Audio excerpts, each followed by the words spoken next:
Assalamualaikum warahmatullahi wabarakatuh. Halo anak-anak Bapak semua, kembali lagi di channel Medman Binjai. Nah, kali ini Pak Akbar akan menjelaskan terkait dengan materi logaritma. Pada pertemuan sebelumnya, Pak Akbar sudah menjelaskan materi eksponen atau perpangkatan. Nah, logaritma dan eksponen memiliki keterkaitan atau hubungan, yaitu logaritma merupakan kebalikan dari eksponen, sedangkan eksponen merupakan kebalikan dari logaritma. Oke, kita lihat di sini tujuan pembelajaran. Nah, jadi pada hari ini tujuan pembelajaran yang harus dicapai oleh peserta didik yaitu diharapkan peserta didik dapat menjelaskan konsep logaritma yang berkaitan dengan konsep eksponen, merubah bentuk eksponen menjadi bentuk logaritma dan sebaliknya, menggunakan sifat-sifat logaritma untuk menyederhanakan bentuk logaritma sehingga peserta didik dapat menghayati dan mengamalkan ajaran agama yang dianutnya melalui belajar matematika, mengembangkan sikap jujur, peduli, dan bertanggung jawab, serta dapat mengembangkan kemampuan 4C, yaitu berpikir kritis, komunikasi, kolaborasi, dan kreativitas. Nah, di sini kita lihat peta konsep dari kegiatan belajar untuk materi logaritma. Yang pertama kita pelajari terkait dengan konsep dasar logaritma. Selanjutnya kita pelajari persamaan logaritma.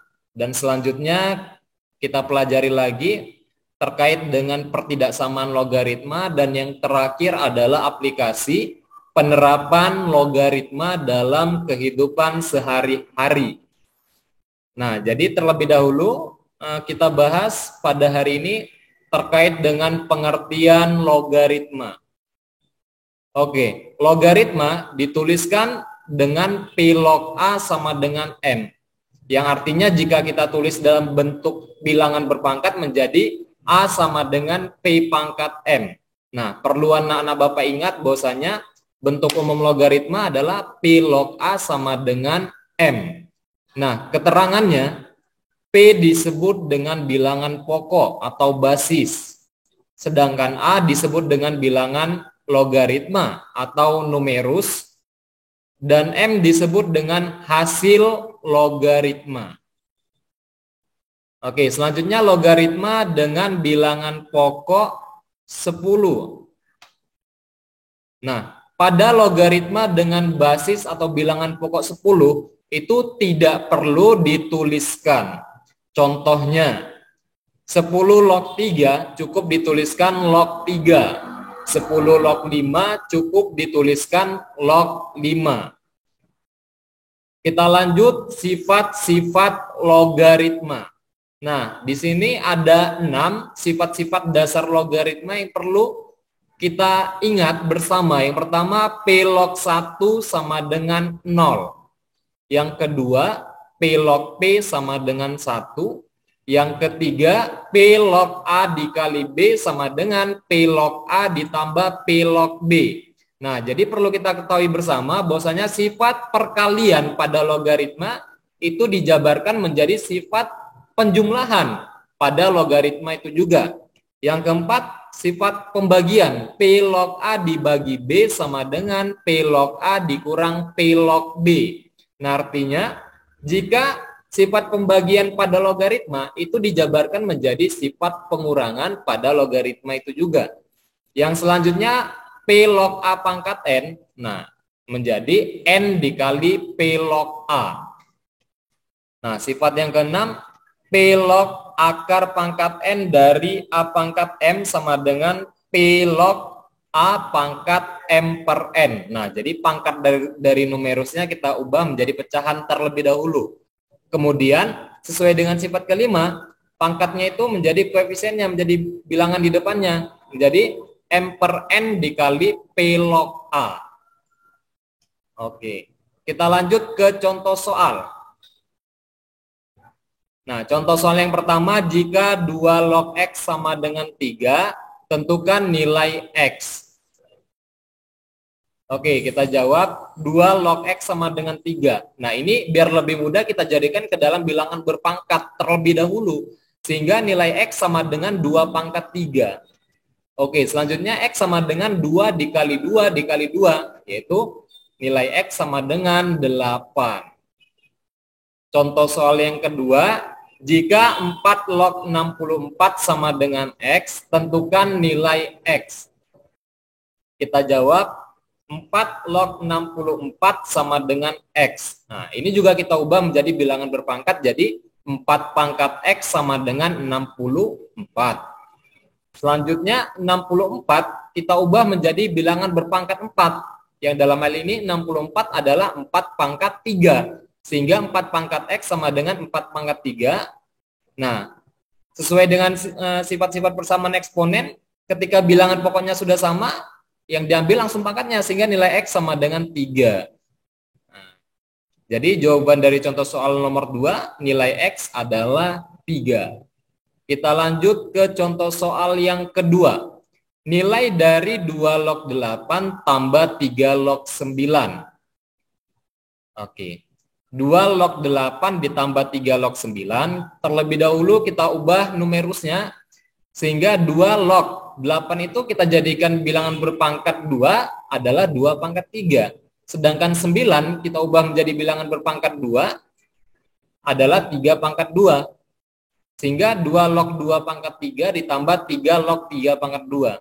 Nah, sesuai dengan sifat-sifat logaritma tadi, P log P sama dengan 1. Nah, jadi 2 log 2 adalah 1. Karena ada pangkat dari numerus, jadi 3 dikali 1 adalah 3. Nah, tambah 3 log 3 pangkat 2, artinya 2 dikali 3 log 3. Nah, jadi 2 dikali 1 sama dengan 2. Sehingga 3 ditambah 2, hasilnya adalah 5. Kita lanjut ke contoh soal yang keempat. Nilai dari 2 log 8 dikali 16 adalah, kita jawab, 2 log 8 tambah 2 log 16. Nah, 8 numerusnya itu kita ubah menjadi bilangan berpangkat, jadi 2 log 2 pangkat 3. Dan 16 kita ubah jadi bilangan berpangkat, jadi 2 pangkat 4. Sehingga 2 log 2 pangkat 3 ditambah 2 log 2 pangkat 4. Nah, 2 log 2 adalah 1. Jadi 2 log 2 pangkat 3 artinya 3 dikali 1, yaitu 3. Tambah 2 log 2 pangkat 4, artinya 4 dikali 2 log 2. 4 dikali 1 adalah 4. Nah, sehingga 3 tambah 4 hasilnya adalah 7. Kita lanjut ke contoh soal yang kelima. Nilai dari 3 log 81 dibagi 27 adalah, nah, 3 log 81 dikurang 3 log 27. Bilangan pokok basisnya sama, yaitu sama-sama 3. Nah, selanjutnya kita ubah numerusnya. Numerusnya 81 dan 27. Nah, 81 ini kita ubah jadi bilangan berpangkat menjadi 3 pangkat 4.